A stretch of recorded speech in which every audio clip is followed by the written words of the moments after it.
Tá ligado? Todo mundo tá ouvindo.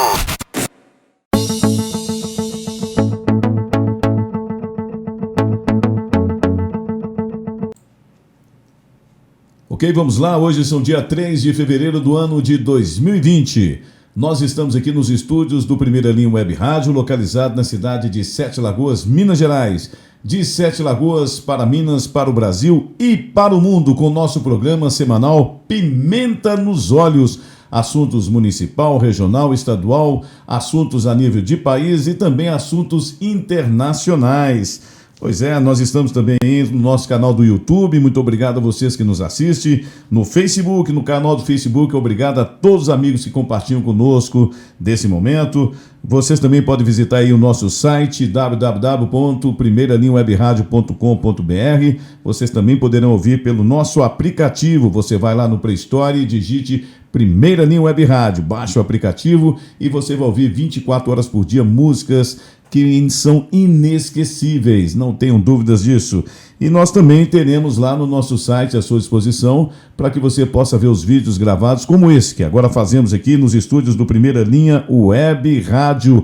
Primeira Linha Web Rádio tem um patrocínio do Residencial Veredas, localizado aqui na cidade de Sete Lagoas, Minas Gerais, num local extraordinário, atrás ali do Shopping Sete Lagoas. Pois é, você tem que consultar o seu corretor credenciado. Lá no local nós temos lá corretores à sua disposição, basta você ir diretamente ao Residencial Veredas, logo atrás do Shopping Sete Lagoas. Nós temos lá corretores para atender vocês, né, em horário comercial. Lembrando que são lotes planos a partir de 420 metros quadrados, ao lado do shopping, infraestrutura completa, né, prontinha. Você vai ter aí a segurança de um condomínio, né? Um portal inspirado na obra do Grande Sertão Veredas de Guimarães Rosa. Sensacional.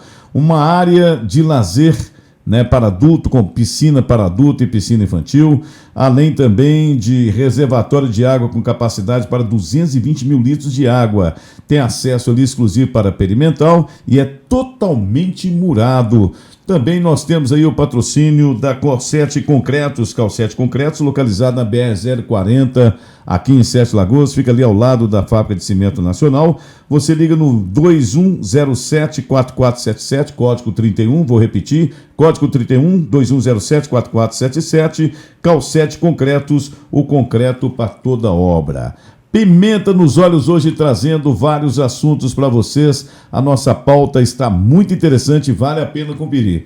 Vamos lá para a pauta número 1, que é a pauta local. Esta é excelente. Vocês vão ver aí na imagem do fundo aí um cavalo, tá vendo? Pois é, prestem bem atenção nessa matéria. Cavalos encontram alimento no asfalto de Sete Lagoas e fazem a festa. Olha que bacana, né? Parece piada, mas é verdade. O péssimo asfalto que existe na cidade de Sete Lagoas, na nossa cidade, em toda a sua estrutura, tem servido pelo menos de fonte de alimentação para os animais. Como vocês podem conferir aí, logicamente, né, os cavalos pastando aí no asfalto próximo a um passeio. O exemplo mais fácil está aqui mesmo, no bairro Boa Vista, próximo à sede da nossa rádio Primeira Linha Web Rádio. Essa foto aqui está logo ali abaixo, é a sede do nosso jornal. Esse é o bairro Boa Vista, tá? Ao lado do meio-fio, tal como podem ser verificados em várias partes de Sete Lagoas, crescem mato a cada 2 meses. E se os próprios moradores da localidade não pagarem pessoas particulares para capinar, fica por isso mesmo, né? Nós fizemos aí um teste mais uma vez, porque isso vem acontecendo há muitos anos. Nós fizemos um teste no princípio do mês de dezembro último. Nós pagamos outra vez uma pessoa para limpar, ensacar e varrer o local. Rua Santa Catarina, esquina com Antônio Batista, aqui na cidade de Sete Lagoas. Pois é, a partir daí nós assistimos novamente o mato crescer e a prefeitura não fazer nada. Você liga e o departamento manda passar para outro departamento que anota e não vai a lugar nenhum. Então eu desisti de ligar, né? Eu tenho pago pessoas para limpar esse local, que é próximo à nossa rádio, mas aí eu pergunto para vocês, onde está o vereador do bairro Boa Vista, né? Cadê o vereador do bairro Boa Vista? Aliás, quem é o vereador do bairro Boa Vista? Fica aí a pergunta, né? A gente paga IPTU e eu faço a seguinte pergunta. Alô, prefeito? Prefeito Duílio. O IPTU que nós pagamos serve também para limpar aí os asfaltos? né? Essa imagem do cavalo postado na data de hoje, dia 3 de fevereiro. Acorda, Duílio. Eu sei que você está se esforçando para algumas partes da cidade, mas no geral a cidade está abandonada ainda. Melhora a tua equipe aí, companheiro. Aumenta a tua equipe, porque olha que vergonha. Rua Santa Catarina, esquina com Antônio Batista. Eu não pago mais ninguém particular para fazer essa limpeza. Isso é obrigação da Prefeitura de Sete Lagoas. Portanto, pagamos IPTU, é para isso aí. Fica aí a colocação, senhor prefeito, né? Relacionado a essa questão aí de limpeza urbana, e o bairro Boa Vista é mais um dos bairros que infelizmente entra ano, sai ano e a gente vê esse caos. É uma piada, fica aí para vocês distribuindo na rede como está o asfalto da cidade de Sete Lagoas. Mas já que eu estou falando do prefeito Duílio, né, já que nós estamos falando aí da administração municipal, vamos para a sequência da nossa pauta, né, que é a 1A. Essa pauta segue da seguinte maneira. Acorda, prefeito Duílio. Na última semana, o prefeito Duílio decidiu nomear da lista tríplice, que recebeu da Comissão de Cultura para o cargo de subsecretário, um jornalista conhecido pelo nome de Marcão. Segundo o prefeito, foi escolhido pela técnica. Muito bem. Mas aí fica a pergunta: qual a qualificação técnica desse cidadão que o senhor escolheu, senhor prefeito? Que trabalho pela cultura de Sete Lagoas ele pode comprovar como sendo digno de ser qualificado? Fica aí a pergunta. Na lista tríplice não constou o nome como de Demétrios, que já ocupou o cargo e que comprovadamente representa a cultura de Sete Lagoas, inclusive já representou a cultura de Sete Lagoas no exterior, na Alemanha, em exposições. Demétrio é uma cultura viva, um dos poucos que realmente a gente pode considerar representantes da cultura de Sete Lagoas, pelo seu esforço, pelo seu carinho, pelo seu caráter e, acima de tudo, pela sua simplicidade no modo de tratar com as pessoas. E educação, acima de tudo, né? Demétrio é uma pessoa fina. E vamos lembrar, né, que aos Sete Lagoanos, que a Comissão de Cultura de Sete Lagoas sempre foi comandada pela esquerda e sempre optou por nomes de seu grupo, né, frente à cultura. Indispensável recordar que a esquerda fez parte da nossa cultura como nos vários escândalos. Eu vou mostrar aí para vocês recordarem um dos escândalos, né, promovido pela esquerda. Vocês lembram dessa imagem aqui? Pois é. Essa imagem aí é do Museu de São Paulo, onde ocorreu aí a interação de uma criança com um pseudo-artista nu no Museu de São Paulo, né? Você pode ver aí a imagem de um cidadão que se diz artista nu, deitado no chão, né? E o que deveria acontecer seria a criança apalpar as partes desse cidadão. Eles chamam isso de cultura. Aos pouquinhos a esquerda vai introduzindo na mente das pessoas e acabam dizendo que isso aí é cultura, que isso aí é arte, né? A arte do demônio, com toda certeza, mas consideram isso aí arte. Mas também nós vamos lembrar uma outra parte, e depois vou explicar do porquê que eu estou falando sobre isso, que diz respeito a essa imagem aqui, ó. Essa imagem aqui é da Bienal do Livro do Rio de Janeiro, onde o prefeito de lá do Rio de Janeiro, Crivella, mandou recolher livros por mostrar um romance gráfico de Vingadores, A Cruzada das Crianças, mostrando um beijo entre dois personagens masculinos. Todas essas ações que vocês estão vendo foram promovidas por pessoas de esquerdas que seguem a cartilha marxista de destruição da família. Pois é. Aí vocês me poderão fazer a seguinte colocação: mas o Marcílio Maranhão é homofóbico. Ele é homofóbico. Sim, veja bem, olha o que vocês raciocinam. Vocês ficam tentando introduzir a cultura gaysista em todo o Brasil. Eu, particularmente, volto a dizer, tenho amigos gays, seja homem, seja mulher, masculino e feminino. Tenho amizade com eles, são pessoas adoráveis, eu os respeito, eles me respeitam. Mas o que acontece nessa cultura que está sendo introduzida no Brasil, e isso vem sendo debatido veementemente, é que vocês querem introduzir a qualquer custo nas escolas, na mente das crianças. Na Bienal do Livro foi assim, né? Lá em São Paulo, no museu, foi assim. E vocês tentam aos pouquinhos introduzir na mente das pessoas, através da cultura, que tudo isso é correto, que tudo isso é normal. Isso é parte de um plano maléfico, né? Isso não tem a menor dúvida, para a destruição da família. Vocês querem destruir a família, mas eu lembro mais uma vez: homem com homem não faz criança. Mulher com mulher não faz criança. Somente existirá criança se houver homem com mulher. Aí se torna um casal e produzem filhos. Eu não tenho nada contra, volto a repetir, aquelas pessoas que vivem as suas vidas particulares, seja homem com homem, a vida é deles, faz o que quer, seja mulher com mulher, a vida é delas também, faz o que quiser. Mas não tentem introduzir isso na mente das nossas crianças. Deixe que a pessoa cresça, que a pessoa resolva o que quer ser na vida. É um direito a cada um. Deixe as crianças terem infância. Não intrometam na vida das nossas crianças. E esse é o receio que eu tenho. Porque agora vem a pergunta para Sete Lagoas, Duílio. Oi, Duílio, está prestando atenção? Pois é. Agora vem a pergunta que fica aí para o seu subsecretário, que você deveria ter feito, né? Para qualquer um que ocupasse uma pasta tão importante. A pergunta que fica para o novo secretário nomeado pelo prefeito é o seguinte: qual a sua posição em relação a essas duas questões que eu acabei de colocar? Hein, senhor Marcão? Qual é a sua posição em relação a isso? O senhor aprovaria uma exposição dessa ou dessas aqui em Sete Lagoas? É claro que o senhor seria barrado. Eu apenas estou fazendo uma pergunta, né? O buraco aqui é mais embaixo. Eu sei que a resposta pelo grupo, que o senhor participa, eu já sei qual seria a resposta. Mas não sei se o senhor poderia dizer ou teria coragem de dizer isso mediante a população de Sete Lagoas. Resta saber se o senhor segue a ideia do seu grupo ou se o senhor segue a maioria de nós, sete lagoanos, que somos pessoas cristãs e que com certeza zelamos pela boa educação das nossas crianças para que o Brasil tenha um futuro. E volto a dizer, não venho dizer que eu tenho algum preconceito contra pessoas que são gays. Ao contrário, eu tenho amigos gays masculino, repito, e feminino, e são pessoas adoráveis que eu tenho o maior carinho e respeito por elas e vice-versa. Porém, existe um grupo introduzido no meio de vocês que tentam introduzir isso na mente das crianças, introduzir nas escolas, introduzir no dia a dia. Está errado. Isso, conservam com vocês os seus costumes, os seus interesses.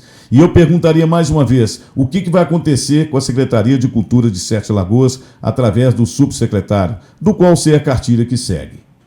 Mas eu gostaria que ele manifestasse e que, se pudesse algum vereador, eu já solicitei isso ao vereador Ronaldo João, tomar a providência de chamá-lo à Câmara Municipal de Sete Lagoas e fazer uma sabatina, fazendo essas duas perguntas, e se conforme a sua resposta, com certeza eu ficarei satisfeito, conforme sua resposta, né? Não sei qual vai ser. Eu acho que aí o prefeito Duílio deverá pensar duas vezes, principalmente nesse ano, que é um ano de eleição. Eu tenho certeza, Duílio, que você também zela pela família. A primeira pergunta, eu acho que é você que deveria fazer ele. Chame ele e faça essa pergunta para ele. Eu lembro que não só essa questão, né, do querer introduzir o gaysismo na cultura brasileira, como também essa questão, vejam bem essa imagem aí de fundo. Vocês veem dois quadros. Isso também é numa exposição. E nós temos aqui a Galeria Miralva. Será que aprovaria uma exposição dessa aqui? Bom, nós não aprovamos. Pode ter certeza que as Sete Lagoas em peso não aprovaria. É que tem uma comunidade cristã enorme, graças a Deus, uma comunidade respeitosa, temente a Deus, seja católicos, seja evangélicos. Você tem dois quadros aí. Do quadro à direita, vocês têm uma imagem que, se vocês observarem bem, é um pênis virado ao contrário. Podem observar. E do outro lado, à sua esquerda, vocês podem observar, está lá Jesus Cristo, pregado na cruz, porém com vários braços. Vários braços lembra um deus chamado Shiva, que é um deus indiano. É cultura indiana, hindu, né? Hinduísmo. O hinduísmo, ele tem um deus chamado Shiva. E os indianos o adoram como um deus. Então misturaram aí Jesus Cristo na cruz, com vários braços, simbolizando, fazendo a mistura com a cultura hinduísta. Então, meus amigos, é esse o risco que nós estamos correndo. E essa é a minha preocupação. Eu não tenho nada contra quem ocupar o cargo na cultura de Sete Lagoas, desde que respeite a fé e desde que respeite as nossas crianças. E a pergunta que eu faço é, enquanto Demétrios foi, e eu fiz essa pergunta na época para ele, ele me respondeu, enquanto ele foi subsecretário de Cultura, nós tivemos exposições extraordinárias, eventos maravilhosos ali na Galeria Miralva. Eu espero né, que o senhor siga os passos do Demétrios. Ou pode ter certeza que aqui em Sete Lagoas vai ter um peso, mas um peso muito grande em cima das suas costas. Tenha boa sorte, subsecretário, tá? E nós não podemos esquecer que o cristianismo está sendo perseguido, o prefeito Duílio, no mundo inteiro. Então não deixemos que aos pouquinhos eles queiram introduzir essa cultura aqui em Sete Lagoas. Isso está acontecendo. Naquela lista tríplice, os 3 nomes são pessoas ligadas a pensamentos dessa ala. Nós tivemos lá uma do PSOL, não precisa nem dizer, né, qual é a filosofia do PSOL, é só vocês verem aí, está por trás de tudo, que é coisa ruim. PT, meu Deus do céu, indispensável dizer, e esse cidadão aí, que eu nem sei que partido que ele está, só sei que ele faz parte do mesmo grupo. Vamos seguir aí a nossa pauta e continuando aqui em Sete Lagoas, essa pauta fala de um caso que aconteceu na última semana e obviamente vocês lembram muito bem. Pauta de sequência sobre o caso em Sete Lagoas, caso Marcelo Copercelta. Polícia Civil deflagra operação em gabinete de vereador de Sete Lagoas, em Minas. Sem especificar suspeitas, a polícia de Minas Gerais, né, a Polícia Civil de Minas Gerais, afirma que a investigação de crimes praticados contra a administração pública, 6 mandatos de busca e apreensão foram cumpridos. Entre os endereços abordados está a Casa do Parlamentar. Essa matéria saiu no dia 28 no jornal O Tempo e foi assinada por Lucas Henriques Gomes. Ela diz o seguinte: a Polícia Civil cumpriu na manhã da última terça-feira, dia 28 de janeiro, mandatos de busca e apreensão em Sete Lagoas, ligados ao vereador de Sete Lagoas, Marcelo da Copercelta, MDB. Entre os endereços estão no gabinete e a Casa do Parlamentar. De acordo com a Polícia Civil, o objetivo da operação foi levantar provas de crimes praticados contra a administração pública, sem especificar, entretanto, qual crime seria. De acordo com a corporação, em um dos endereços visitados foi encontrada uma arma de fogo pelos policiais do Departamento Estadual de Combate à Corrupção e Fraudes. Em outro local, foi localizado um certificado da arma, que será periciado para averiguar a legitimidade do documento. Essas alturas do campeonato, acredito que já tenha sido verificado. A suspeita é de que o crime praticado seja da rachadinha, que é quando o parlamentar toma parte do salário dos servidores lotados no gabinete, né? O próximo passo agora é trabalhar com o material que foi arrecadado, analisar todo o conteúdo em mídias digitais recolhidas, de celulares e computadores, além de documentos colhidos no gabinete do parlamentar, para robustecer as investigações, afirmou o delegado Gabriel Fonseca. Fonseca não descartou a possibilidade de o vereador ser intimado a prestar declarações, já que outras pessoas já foram ouvidas durante a investigação. Por meio de um vídeo publicado nas redes sociais, o parlamentar afirmou que está em Porto Seguro, na Bahia. Ele estaria lá naquela época, em Porto Seguro, na Bahia, aproveitando a última semana de descanso. Mesmo estando aqui, meu advogado me colocou por dentro de tudo, disse aí o vereador. Foi feita uma investigação, 12 pessoas do meu gabinete foram chamadas para saber se tinha alguma irregularidade no meu gabinete. E todas elas deixaram claro que nunca teve nenhuma irregularidade, afirmou o parlamentar. O MDBista disse que já enviou cópia do registro da arma para o advogado, além dos documentos. Tem que investigar sim. O que a gente fica triste são pessoas que utilizam isso para fazer política, para denegrir e difamar as pessoas. Sequer ouvido eu fui ainda, disse Marcelo da Copercelta. E por meio da nota, essa é muito importante para que vocês tenham uma ideia, por meio de nota, a Câmara Municipal de Sete Lagoas afirmou que não recebeu cópias do mandato de busca e apreensão e dos autos. Olha só, isso é grave. A Câmara Municipal reafirma seu compromisso com a ética e clareza das informações, portanto, irá contribuir com o Ministério Público de Minas Gerais e a Polícia Civil no esclarecimento o mais breve possível dos fatos ocorridos, diz a nota do Legislativo. Alô, Caramelo, veja bem, isso é grave. Você está dizendo em nota que não recebeu cópia do mandato de busca e apreensão. A polícia adentrou ao prédio da Câmara Municipal de Sete Lagoas, que é uma instituição pública, mas é o poder legislativo da cidade, foi direto ao gabinete e, logicamente, né, colheu ali os materiais que queria colher. Não foi entregue, é o que vocês afirmem, não foi entregue aí o mandato de busca e apreensão, mas mesmo assim adentraram ao local. Aí eu fico perguntando, o que está acontecendo com a Câmara Municipal, senhor presidente da Câmara Caramelo? Não existe nenhum departamento, uma polícia municipal da guarda para receber esses policiais, para verificar, né, logicamente, a documentação. Não existe advogado na Câmara Municipal para poder receber esse mandato, verificar e acompanhar? É assim que funciona? Será que a Câmara está bem organizada? Um prédio bonito, né? Não tem a menor dúvida, uma estrutura muito bem montada, porém, aí, logicamente, com falhas de segurança. Aí você me pergunta, mas como assim falha de segurança? Vamos supor que chegasse lá uma viatura falsa, com policiais falsos, simplesmente dizendo que iriam no gabinete qualquer para recolher material. E aí? Ninguém perguntaria também, cadê o mandato de segurança? Cadê o mandato de busca e apreensão? É assim que está funcionando a Câmara Municipal de Sete Lagoas? Isso é grave.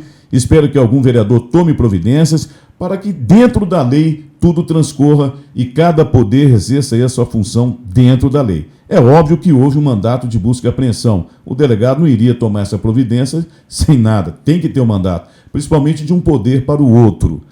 Porém, vamos organizar aí a Casa Legislativa, né? Agora eu tenho aqui uma nota que foi um áudio divulgado nas redes sociais, onde o vereador se manifestou sobre o caso e afirmou que em ano eleitoral é assim. Vamos lá, veja o que ele falou. Palavras do Marcelo Coppercelta. Ei, gente, tudo bem? Estou em viagem com minha família, a gente sabe que ano eleitoral é assim. Fizeram matéria com título alusivo à liderança do prefeito Duílio de Castro. Foram 12 pessoas que depuseram, nada foi falado contra a minha pessoa na Polícia Civil. Esse ano vai ser pesado. Existe um grupo forte contra a gente, contra o prefeito. Isso foi denúncia sobre rachadinha, não vão achar nada. Mas mesmo assim, foram até minha residência e ao meu gabinete. Levaram minhas coisas, inclusive uma arma de fogo, mas eu tenho porte, é porque sempre vou ao sítio. Podem ter certeza, quando chegar em Sete Lagoas, vou me explicar, principalmente a quem gosta de mim. Palavras do Marcelo Coppercelta. Portanto, aí, né, logicamente, um momento de muito transtorno para o Marcelo. Ele está aí nessa imagem aí com o papel na mão, logicamente, da declaração que ele deu. E esse foi um caso que vale a pena ter sido relatado para vocês aí, que aconteceu durante a semana, com esses aí, né, com essas colocações que a gente queria fazer.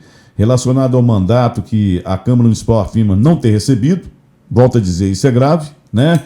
Relacionado aí à forma como foi colocada a matéria, e realmente, se você analisar, que colocaram que ele seria aí o homem forte do prefeito Duílio, que é verdade, né? Querendo ligar a figura dele com Duílio, realmente parte da imprensa faz isso é típico, infelizmente, de parte da imprensa. E o ano eleitoral, Marcelo, é isso mesmo. Você foi atacado agora e com certeza será atacado muito mais. Não só você, como todos aqueles que estão aí lidando para almejar aí, você no caso, continuar no Legislativo, eu não sei qual seria a sua intenção, né? E outros que pretendam entrar ou se manter no poder. O poder, ele chama as pessoas a responsabilidades. E as responsabilidades, você tem que, obviamente, apresentar à justiça se você tem razão ou não daquilo que te chamam. Se você foi caluniado, processe. Se for verdade o que afirme, aguente as consequências. É assim que funciona. O município está certo. Vamos nessa parte agora que fala dos recursos para o município. Essa pauta agora é a pauta estadual. Governo de Minas antecipa a verba de 3,4 milhões para municípios castigados pela chuva. Essa é a pauta número 2.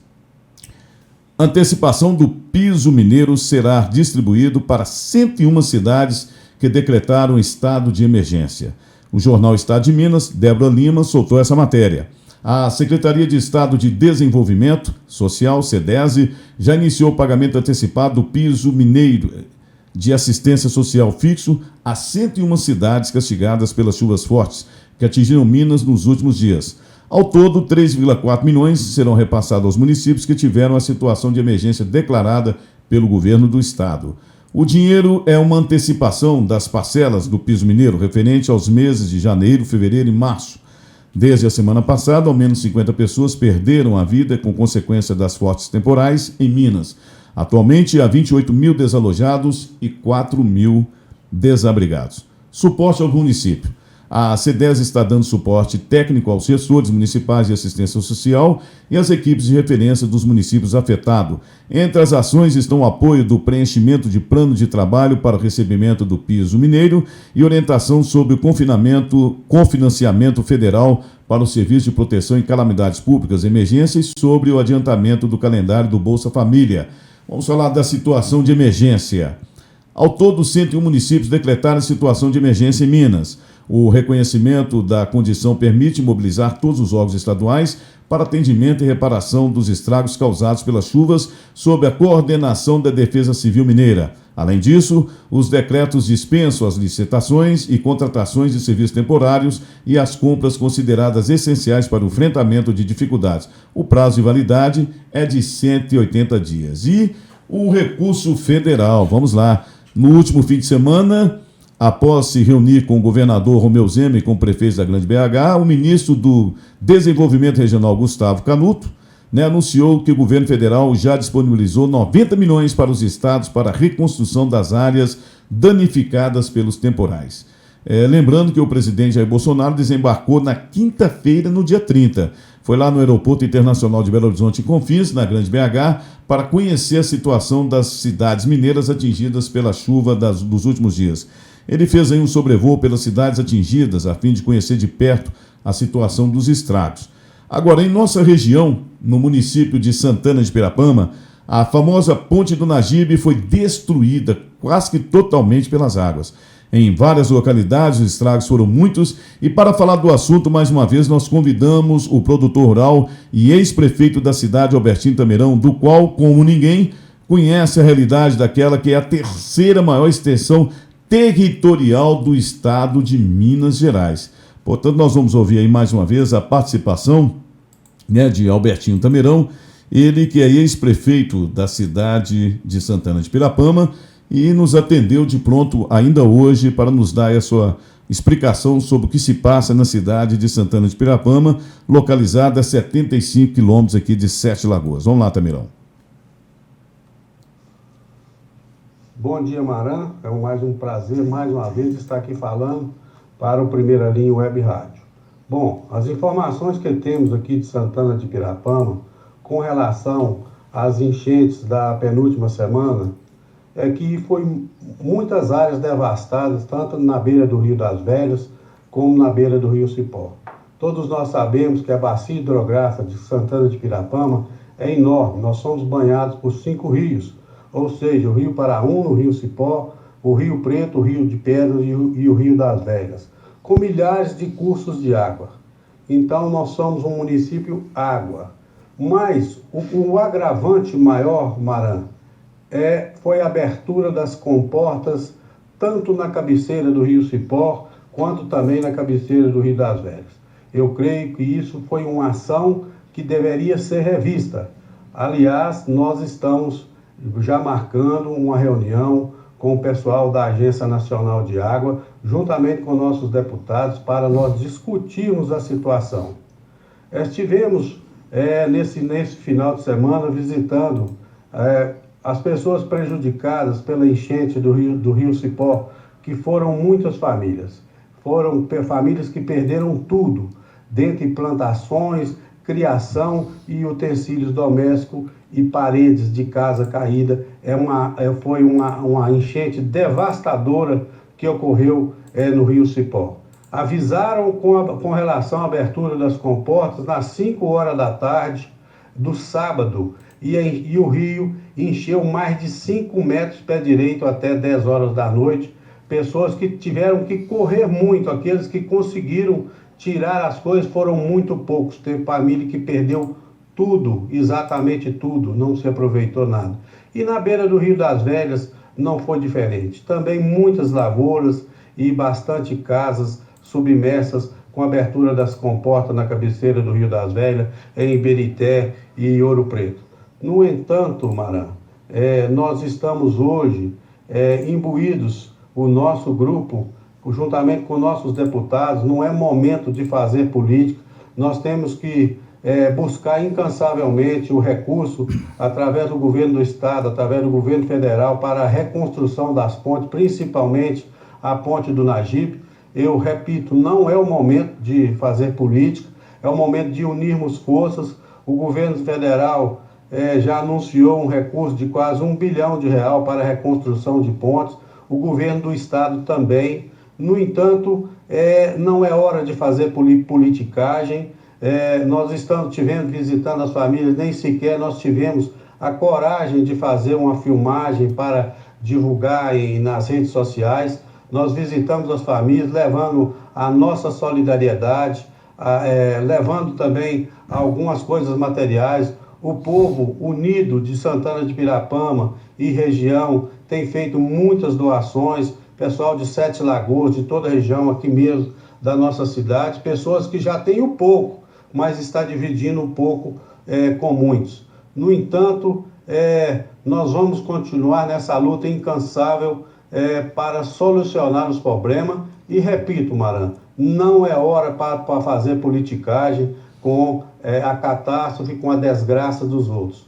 É lógico que a chuva trouxe seus benefícios, mas infelizmente, se comparando com a enchente de 79 e 97, foi muito diferente. Todos os rios subiram de uma maneira muito brusca, foi muito depressa a ação.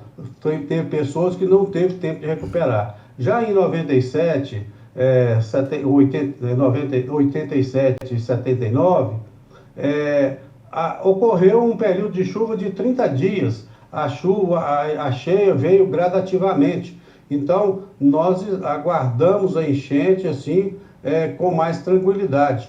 E, felizmente, não houve perca de vida humana, mas nós temos aí que trabalhar agora para reparar todos os danos do município, e estamos juntos aí com todos aqueles e solidário com todos aqueles que perderam suas coisas na enchente. Muito obrigado, Maran. Mais uma vez agradeço a oportunidade de estar aqui falando para o Primeira Linha Web Rádio. Pois é, minha gente, então nós ouvimos aí Albertinho Tamerão, né, ex-prefeito da cidade de Santana de Pirapama, e também é um produtor rural. Ele teve perdas aí em suas fazendas, assim como ele percorreu todo o município, como ele acabou de dizer, vendo aí os estragos da chuva. E Santana de Pirapama não foi o único município que sofreu, né, por todas essas perdas da nossa região. Jequitibá, realmente muito estrago, ainda continua na luta lá através do prefeito Humberto Reis e sua equipe, procurando aí trabalhar o município dele para recompor tudo aquilo que foi perdido.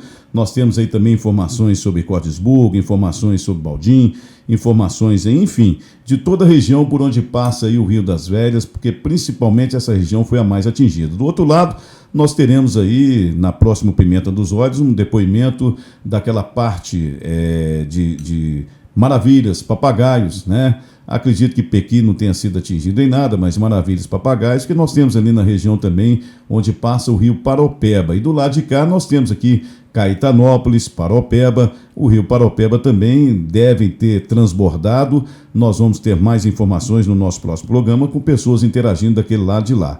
Então esse aí foi o que nós tínhamos a passar relacionado à nossa pauta regional, esperando realmente que agora, com o passamento dessa chuva, nós possamos aí, todas as famílias, encontrar solidariedade, continuar encontrando a solidariedade daqueles que participam, daqueles que colaboram. Não deixem de colaborar. Essas cidades todas que eu citei necessitam de água potável, necessitam de colchões. Muitas famílias perderam seus colchões, é importante, né? Cobertores, colchões, água potável, alimentos, cesta básica, enfim. Tudo que você puder colaborar e ajudar essas famílias, essas pessoas que precisam do seu auxílio nesse instante, é importante. O que você faz hoje, você faz para você mesmo, porque tudo que você dá, com certeza você recebe.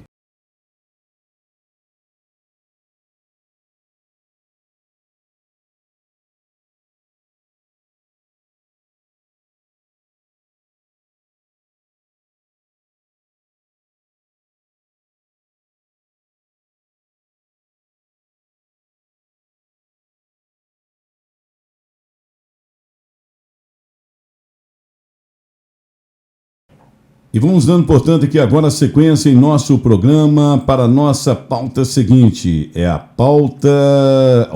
essa é interessante. Essa é a pauta nacional. Essa figura aí vocês conhecem muito bem. É o presidente, né, do Congresso lá, né? É o presidente que participa do Congresso Nacional. É o presidente da Câmara dos Deputados, Rodrigo Maia. Pois é. Agora veja bem. Esse assunto é muito interessante. Para Rodrigo Maia, ministro da Educação, é um desastre. É o que ele andou falando aí a semana inteira, é o que ele tem deixado claro. E isso aí, essa matéria eu fiz questão de pegar aí do site da Câmara dos Deputados, né, que está a serviço dos deputados e, obviamente, a serviço do presidente Rodrigo Maia. Lá no site que vocês poderão verificar, está escrito o seguinte: o presidente da Câmara concedeu coletiva após participar de evento em São Paulo. O presidente da Câmara... Rodrigo Maia, do DEM, afirmou que o ministro da Educação, Abraham Weintraub, é um desastre e que ele brinca com o futuro de milhões de crianças do Brasil. Maia concedeu coletiva após participar de evento em São Paulo. Brinca, é interessante, vamos comentar depois. Segundo ele, Abraham Weintraub atrapalha o futuro das nossas novas gerações e compromete a administração da educação no país com um discurso ideológico e ineficiência. Ele está comprometendo o futuro das novas gerações e a cada ano que se perde com ineficiência e com um discurso ideológico de péssima qualidade, prejudica os anos seguintes da nossa sociedade. Mas quem nomeia e quem demite é o presidente, né? Criticou e deu alfinetada. Falhas na verificação das provas dos últimos Enem envolveram o ministro em mais uma crise. Após comemorar o que seria o melhor Enem de todos os tempos, Abraham Weintraub confirmou que milhares de notas haviam sido divulgadas com erros. Segundo os governos, 5.974 participantes do exame receberam notas erradas, o que levou a um questionamento na Justiça. Rodrigo Maia também criticou o ministro do Meio Ambiente, Ricardo Salles, mas disse que são casos distintos. Segundo o presidente Salles é um quadro de qualidade que precisa retomar o diálogo com os setores do meio ambiente.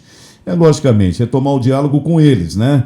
Com eles que estão desesperados, e bota desespero nisso, né? Por um lado, relacionado à educação, porque o Brasil está mudando e realmente está tirando do poder aquelas pessoas que eram apadrinhadas pelos senhores políticos, inclusive o senhor Rodrigo Maia, eu vou explicar daqui a pouco, que ficou bravinho e está dando aí, né, esses estiliques aí nas redes sociais, nos jornais e em todas as entrevistas que faz, contra o ministro da Educação, e eu vou explicar daqui a pouco o porquê que ele está bravinho assim.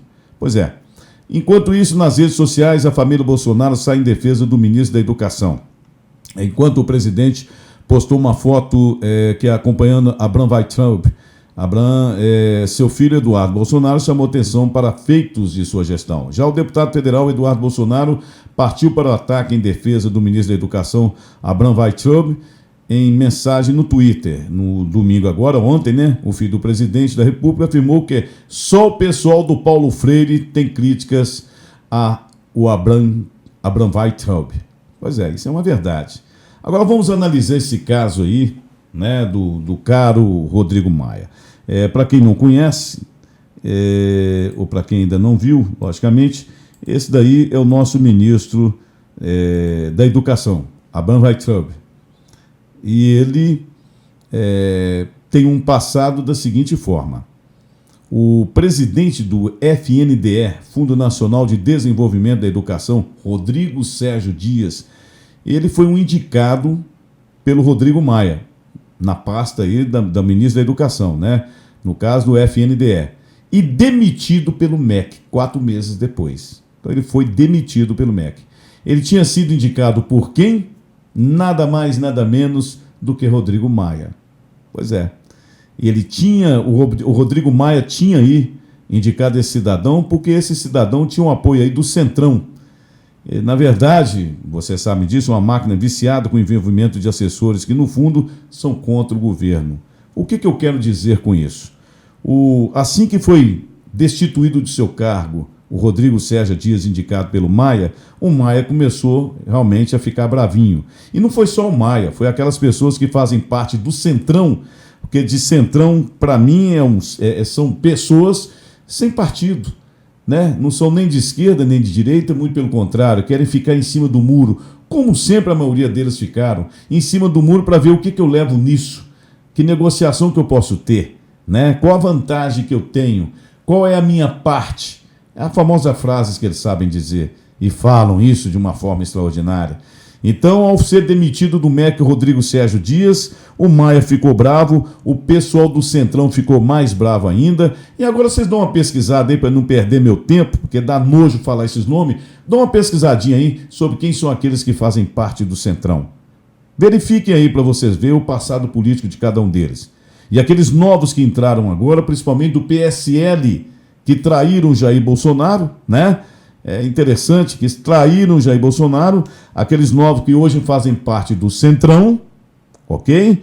Pois é, demonstraram aí com toda clareza que, na verdade, queriam a onda Bolsonaro para se eleger e mostraram para todo o Brasil quem eles são. Aí nós vamos aguardar as eleições de 2022, que com certeza vai dar um troco a cada um deles. Mas vamos ver aí, sobre esse assunto, um comentário do nosso comentarista, que sempre participa conosco, comentarista lá de Belo Horizonte, o Cláudio Matias. Ele tem uma fala relacionada a essa questão aí do ministro. Vamos lá, Cláudio, o que você tem a dizer? Ouvintes da Primeira Linha Web Rádio, Marcílio Maran, saudações a todos. Ô, gente, eu vou deixar aqui um breve comentário sobre os ataques que o governo Bolsonaro está sofrendo, né, via ministro da Educação, o Dr. Weintraub.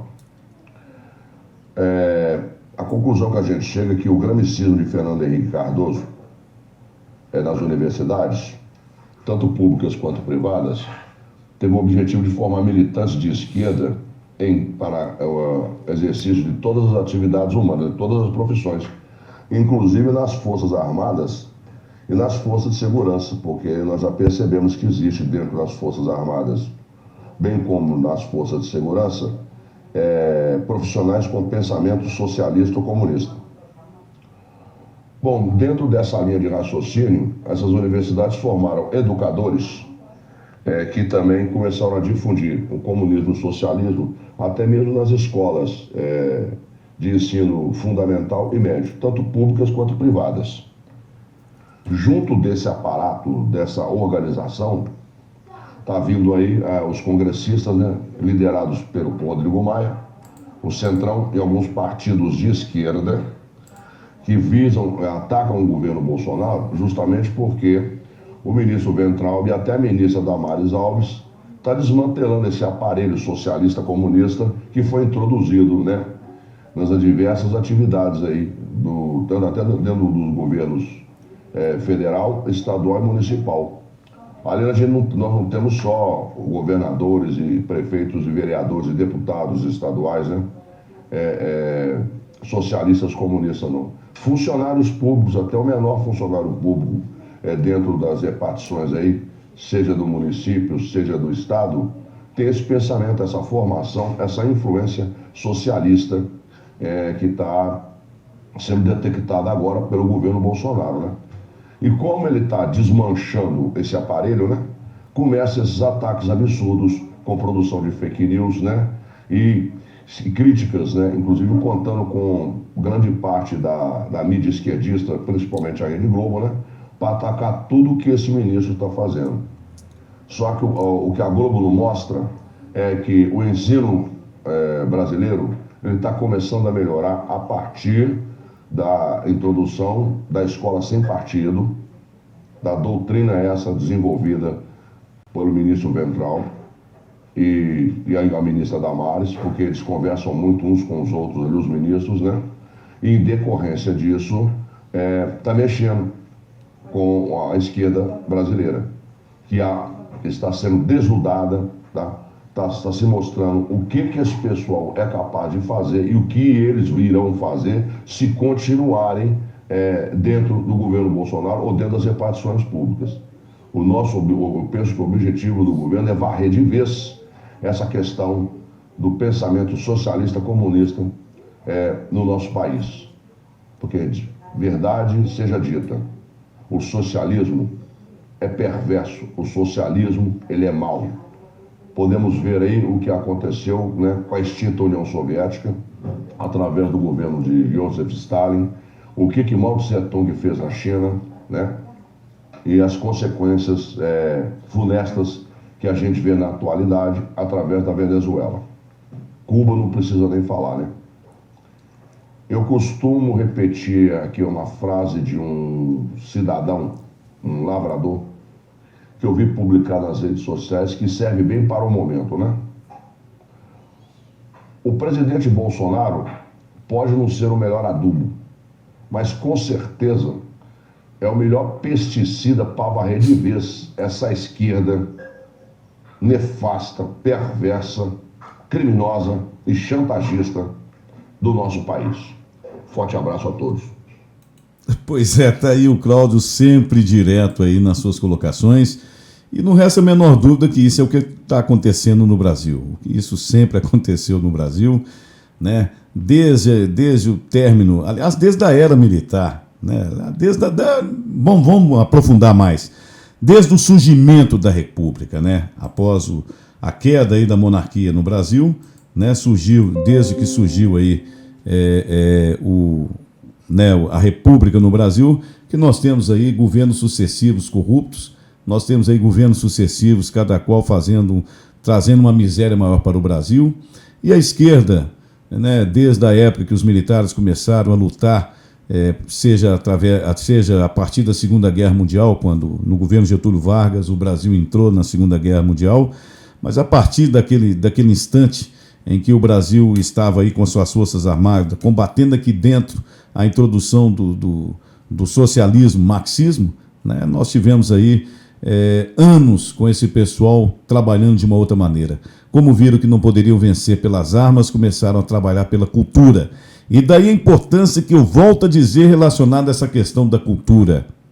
É muito importante porque eles, de uma forma muito inteligente, a esquerda, de uma forma brilhante, conseguiu introduzir a cartilha marxista, grancista aqui no Brasil, e aos pouquinhos os professores foram formados, os professores foram introduzidos nas escolas, formando outras pessoas, e nós temos uma geração onde parte está imbecilizada, sem saber absolutamente de nada, só conhecendo uma linha de pensamento, não tiver a chance aí de conhecer o outro lado da moeda.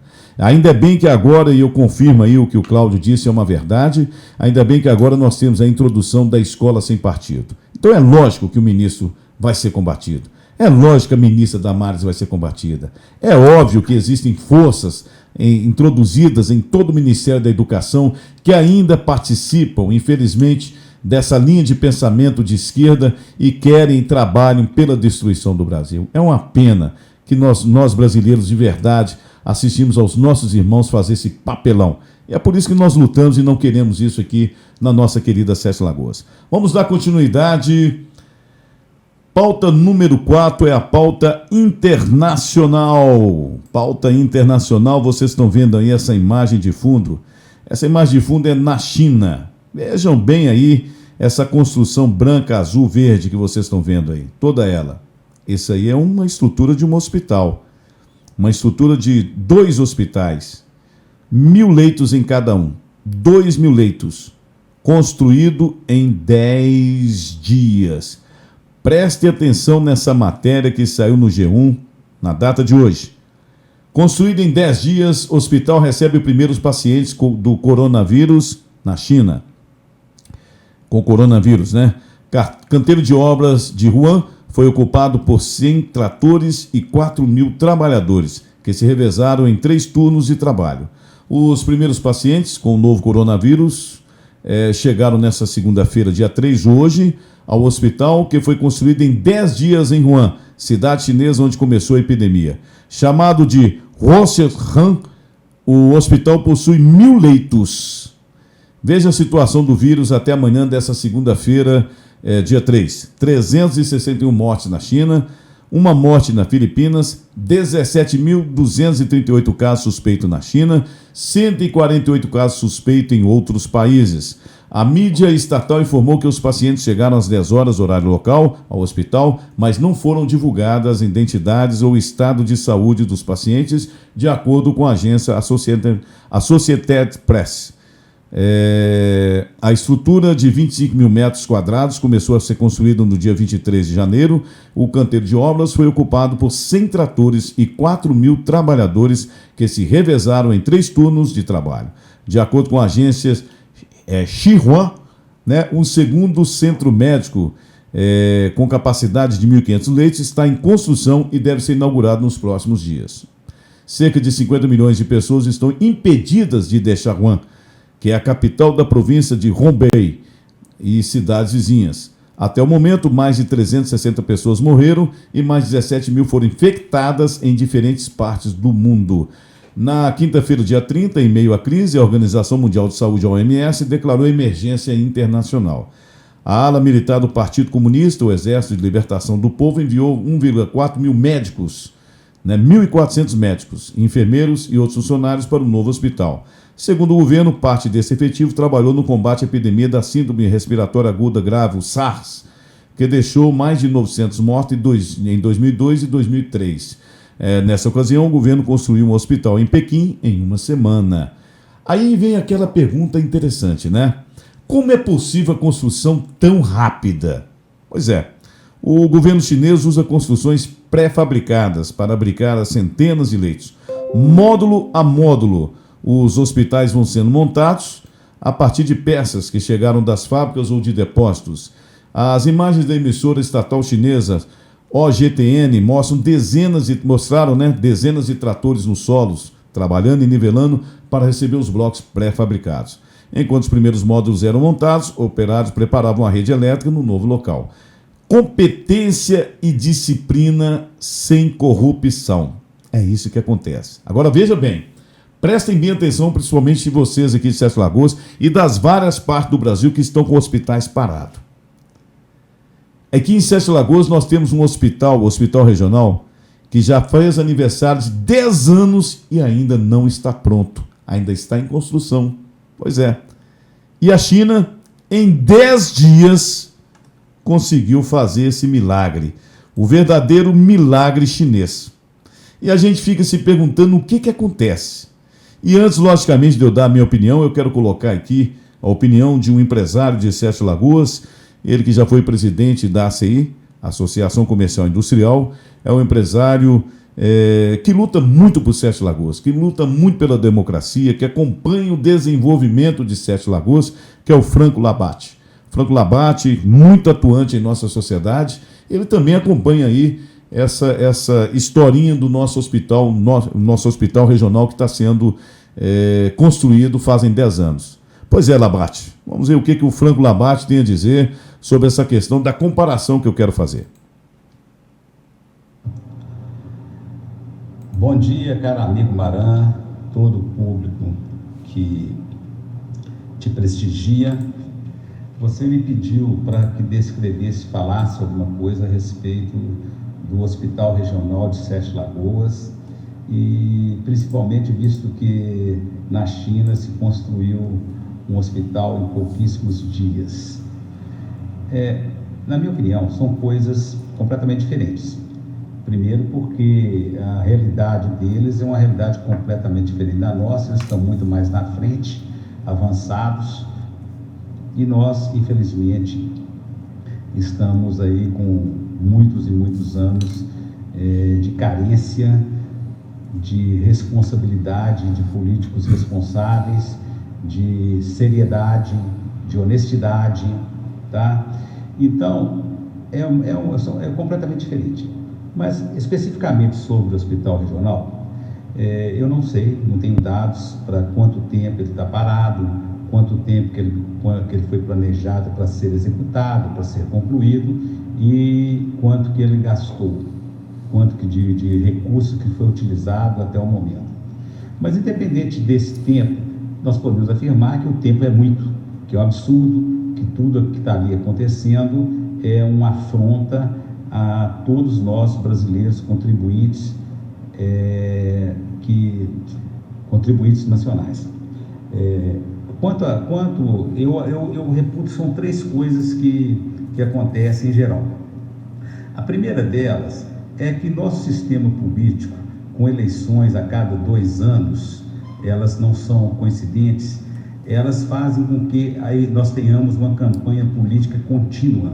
A pessoa se elege já fazendo campanha para as eleições municipais, depois os prefeitos, vereadores já iniciam campanha para a reeleição e para a eleição dos outros cargos públicos, tá certo? Governador, senador, deputado. E então nós vivemos uma campanha política constante, onde as pessoas estão muito mais voltadas para isso do que para a resolução dos problemas que nós temos na nossa região, locais, estaduais e federais. Esse é um problema. E além disso, nós temos uma velha mania, um karma, vamos falar assim, que é o fato de que os executivos têm um desplante de não querer dar continuidade em obras que foram iniciadas por gestores anteriores, ou mal gestores anteriores. Bom, aí nós vamos chegar no planejamento, tá ok? A outra coisa são as obras que não foram planejadas, principalmente quanto à continuidade. De certa forma, é muito fácil se construir, agora é muito difícil manter. Ou seja, teoricamente, na prática, a construção de um hospital regional tem seu custo, o custo é alto, porém, se bem executado, é aquilo que é relativo ao volume ou à característica do empreendimento.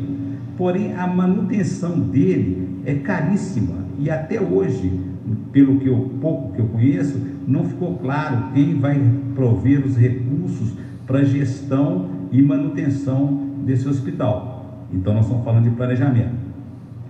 Quanto à execução da obra, faltou, como sempre faltou nos últimos anos, gestão. E aí não estou falando de gestão nem de prefeito, nem de governador, mas principalmente gestão do corpo de auxiliares e corpo técnico, entendeu? Que foi toda a vida pelos gestores políticos, foi deixado ao lado.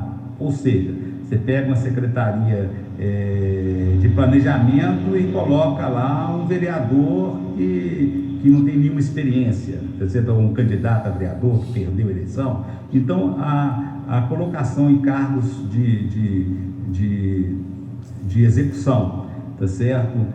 Cargos técnicos, a colocação de políticos para exercer essas funções é extremamente danoso. Então, nós estamos falando aí de gestão. E eu não vou aqui entrar no mérito da corrupção, porque o mérito da corrupção, eu acho que o país todo está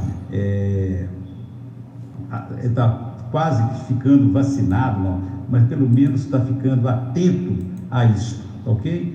Então, essas são as minhas ponderações a respeito do hospital regional. É necessário, é urgente, está sendo perdido, porque o que está lá colocado, se não tiver cuidados, vai ser deteriorado a ponto de se perder tudo, né? Então tem que ser muito cuidado. E mais uma coisa, tá certo? Eu acho que falta também, dentro da AMAV, uma pressão de todos os prefeitos no sentido de concluir essa obra que é benéfica a toda a região. Bom, dentro do que você me perguntou, eu acho que o que eu posso colocar a respeito como cidadão, tá certo? Como contribuinte e como empresário e como engenheiro também que sou, ok? Mas são essas minhas considerações. Muito obrigado pela oportunidade, espero ter satisfeito ao que você precisava. Muito obrigado a todos. Ok, então nós tivemos aí a participação e a palavra aí do Franco Labate, esse empresário que é um dos empresários modelo aqui da cidade de Sete Lagoas. Ele deixou alguns pontos claros aí e evidente para que nós possamos raciocinar. Primeiro, ele falou a questão do país, né? A China completamente diferente do Brasil. Lá é um lugar organizado. Até porque, na questão da desonestidade, a corrupção lá é paga com uma bala, que a família paga. Então lá é crime e a pessoa é executada. A China executa, né? Não tem a menor dúvida. Então a coisa anda, a coisa acontece. As pessoas têm medo. É que no Brasil é o contrário. O cara vai para a cadeia e aí ele fica ali na expectativa que o processo dele suba para a terceira instância e vai para o Supremo.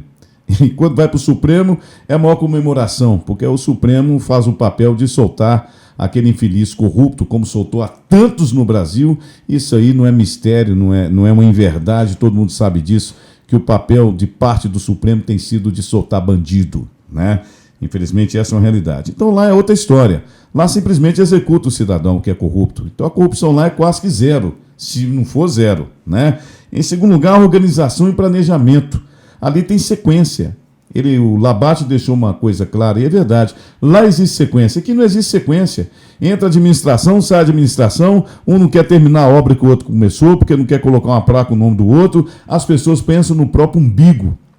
Nós temos uma política, não só aqui na cidade de Sete Lagoas, mas no resto do Brasil. Vocês aí das várias partes aí do Brasil que estão me ouvindo, sabem disso, né? Na sua cidade aí, com certeza não é diferente. É aquela política podre onde entra um prefeito e não quer dar continuidade à obra do outro.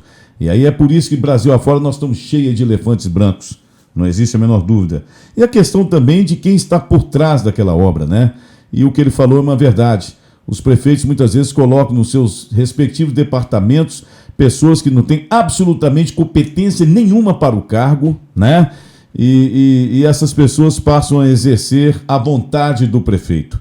E muitas vezes, mesmo que seja a vontade do prefeito que ele exerça o cargo no qual ele foi direcionado, a gente lembra que a falta de competência faz com que ele não consiga raciocinar o cargo que ele está ocupando. E aí vem aí, né, os estragos que a gente vê nos vários setores da nossa sociedade, de uma administração pública.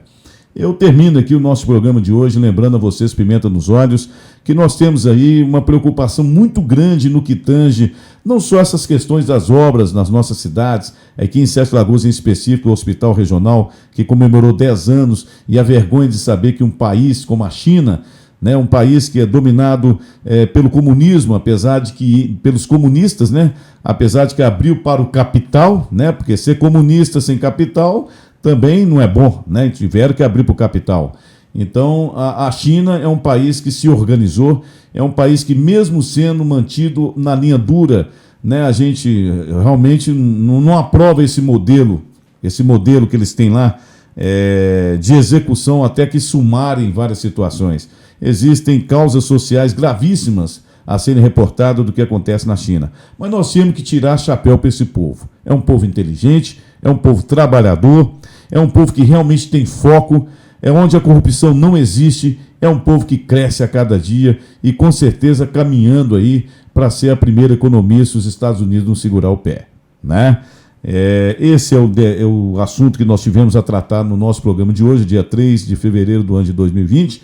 Eu deixo aqui meu forte abraço a todos vocês e quero agradecê-los pelo carinho aí da sua audiência. Peço aí que dê um like, dê um ok aí para vocês que estão no YouTube. Se inscrevam no nosso canal, é muito importante para que vocês recebam a atualização aí das nossas publicações. Primeira Linha, Web Rádio, junto com você, com músicas 24 horas por dia. Acesse aí o nosso site e deixo mais uma vez aí os nossos cumprimentos. Muito obrigado. Compartilhe pelas redes sociais. Fique com Deus, porque graças a Ele a vida continua. E como eu sempre digo, né? Vamos em frente, porque o Brasil precisa da gente. Forte abraço.